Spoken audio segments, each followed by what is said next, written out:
Hello there.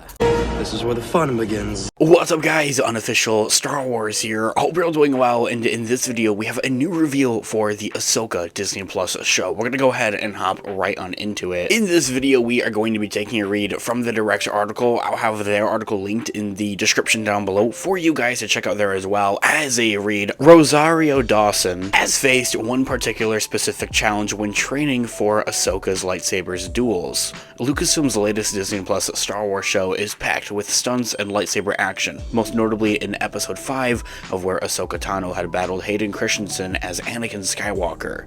Prior to the new Star Wars show's release, Rosario Dawson talked about her 7 days of a week training schedule, but now Ahsoka's stunt coordinator is sharing her perspective on training the actress. And so, in a recent interview with Total Film magazine, Ahsoka stuntwoman Ming Kui had revealed Rosario Dawson had worked very hard, but her challenge is that she's also very busy, saying that, in quote, Rosario Dawson's very coordinated, she's very flexible, and she works very hard, but her challenge is that she's also very busy. She never has any break, but we're very lucky. She works very hard, and I know she's always mentions that I'm very tough on her, but she takes the pain. Ending that quote right there. In addition to that, to the on-screen roles like Ahsoka, Disney Plus's The Haunted Mansion, recently coming out this year, and DMZ, Dawson's voice acting career also keeps her busy, with credits ranging from Love, Death, and Robots to Space Jam: A New Legacy. She's in all types of movies, whether we realize it or not. And so, as Ming Kui, the stunt coordinator, the Star Wars stuntwoman has also worked with Mulan, The Matrix Resurrections, and the Book of Boba Fett as well. And according to her, Ahsoka showrunner Dave Filoni knows what he wants, and that's realistic fights with a reason, saying that, in quote, Dave knows what he wants. He's very organized. We go read a script, understand the fights, and from there we choreograph it first. Dave will give you an opinion and I will give us notes. Dave wants everything to be realistic, of course. Everything has a reason. Ending that quote right there, also giving a little bit of an insight there onto the regards of what it's like working with Dave Filoni, for one, the talented mind and creator of this show, and also saying that, well, he has like realistic expectations for when it comes to these fight scenes, and doesn't want to do something that's just too much, that just doesn't look right necessarily as well. And that is a very big thing, especially when you take a first animated character like Ahsoka from an animated show, The Clone Wars and Star Wars Rebels, where you're able to do a lot more with that character in the fight scenes. You're able to have her like doing a flip every like 3 seconds, and then you bring that character into live action.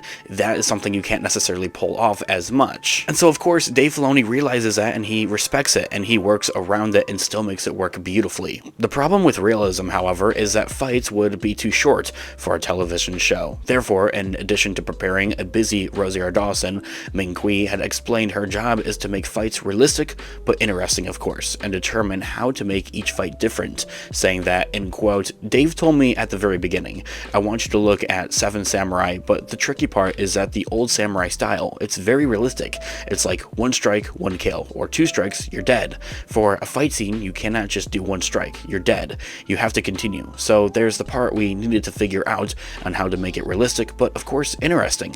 My job is to figure out how to make each fight different. If you watch a lightsaber fight every episode with the same kind of fighting, that won't be very interesting. Ending that quote right there, and that's especially for the Ahsoka show for one thing, but really plays out into the entirety of the Star Wars franchise, that each lightsaber fight sequence is unique, different, and brings something special to the table. They aren't just all choreographed like the same way, of where like just swinging around a lightsaber or like almost like a baseball bat in some way. That's part of it, and to keep it interesting, of course. And especially when you're working with lightsabers are kind of like that 1 strike, you're dead type of deal, because it's a freaking lightsaber. So when you do that, and if you get hit by a lightsaber, then the fight's kind of over. So they have to have like other things around them to kind of hit, as we see that especially I think with Baylan and Ahsoka's lightsaber fight sequence there as well. Like when there are times that they would have hit each other, they're actually hitting something else that's kind of a part of the set. However, not only does each fight need to be different, but so does each fighter, and this is also where different lightsaber fight styles come into canon, of course, as well as a canon in-universe explanation. But this is like the out-of-universe kind of explanation, I feel, is to those regards, is that each fight needs to be different, each fighter needs to be different. It has to stay interesting, keeping the audience, of course, on their toes. Ming-Qui had described Ahsoka's specific style herself, and with what Dawson had learned, as being between Japanese and Chinese, which is largely due to what you can and can't do with a lightsaber, saying that, in quote, "Not everybody is good with the left hand if you're right-handed. Ahsoka's style is between Japanese and Chinese. A lightsaber is different than a regular sword, of course. A Japanese sword is one-sided blade, which means you can use the other side to block. But with a lightsaber, you can't block, which means a lot of twirling and a lot of movements will be different than a regular samurai style. That's a Chinese style. So I combine these two styles together for her. Every single character has a different style and a different story."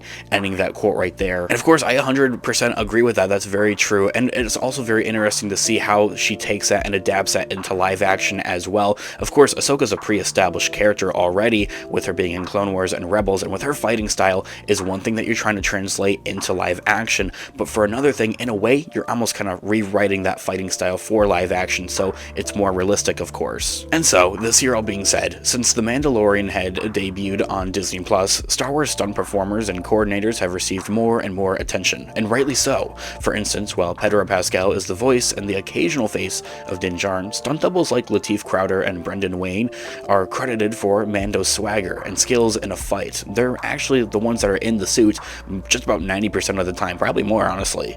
In addition, speculation about Ahsoka's Morag had led to new fan focus on stuntman Paul Darnell's extensive career, plus Diana Lee, who is Morgan Elsbeth in Ahsoka, herself a stunt woman and a martial artist as well as a character actress. Must I also mention she's actually the goddaughter of the legendary Bruce Lee. Hearing Ming-Qui's experience is important for Star Wars fans, as she's helped Rosario Dawson bring Ahsoka Tano to life in more ways than just one. And so hopefully, the Ahsoka Disney Plus behind the scenes or the gallery episode, of course, will dive deeper into Rosario Dawson's training, her own challenges, and the stunt workers responsible for Ahsoka Tano's integral fighting style. This here all being said, guys, of course, we seem to be getting some more and more behind the scenes focus on the Ahsoka Disney Plus show, which is something I'm just a diehard for. I'm a sucker for it. I love to talk about that and cover that type of stuff here on the channel. That's especially been difficult to do with the ongoing WGA and the SAG-AFTRA ongoing Hollywood strikes, of where the actresses aren't able to give many teases or interviews